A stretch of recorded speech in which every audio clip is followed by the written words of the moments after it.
Ibinunyag ngayon ni Chief Justice Renato Corona na inudyok siya na magbitiw sa pwesto at yan ay ginawa ng isang emisaryong ipinadala umano ng isang senador na kaalyado ni Pangulong Nonoy Aquino. Pero tumanggi si Corona na pangalanan ang emisaryo at ang nabanggit na senador. Nakatutok si Jamsi Sante. Tila di na paaawat sa Supreme Court Chief Justice Renato Corona sa kanyang mga revelasyon. Sabi ni Corona, bago pa maihain ang impeachment complaint laban sa kanya, isang emisaryo raw na pinadala ng isang senador na kaalyado ni Pangulong Aquino ang bumisita sa opisina niya sa Korte Suprema. Inudyok siya ng emisaryo na magbitiw na sa pwesto. Isa pang senator judge na nagpadala ng emisary na yun ang mensahe niya, yung magbitaw sa tungkulin.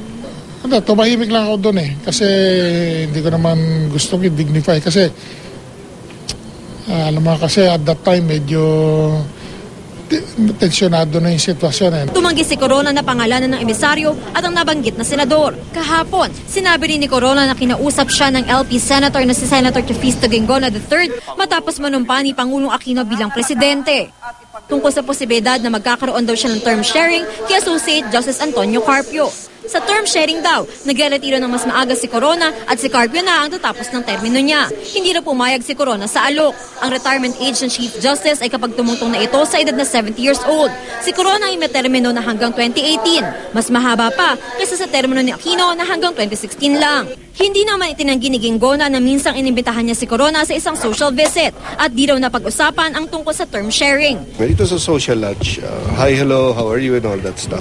It's very unfortunate. He said that and I'd like to say it's untrue. Itinanggi rin to ng palasyo. No, we have no involvement on that matter. And I think Senator Guingona already mentioned it's a rehashed issue.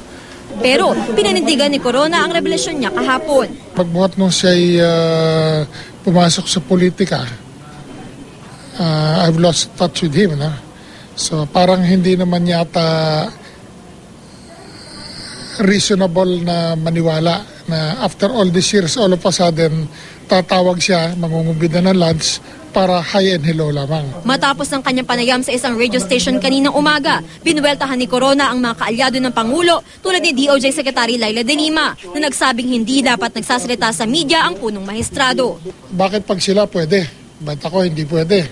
Pag sila nahuhulihan ng DVD na pirated, pwede. Bakit ibang tao hindi pwede? Pag sila nahuhulihan ng AK-47, pwede. Ibang tao, hindi pwede. Pag sila nagpapalibre sa mga kasino abroad, pwede. Sa ibang tao, hindi pwede. Bakit may double standard? Pag sila pwede, pag ibang tao, hindi pwede.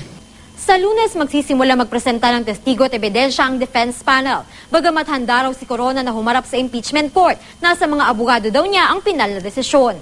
Jamsi Sante, nakatutok, 24 oras.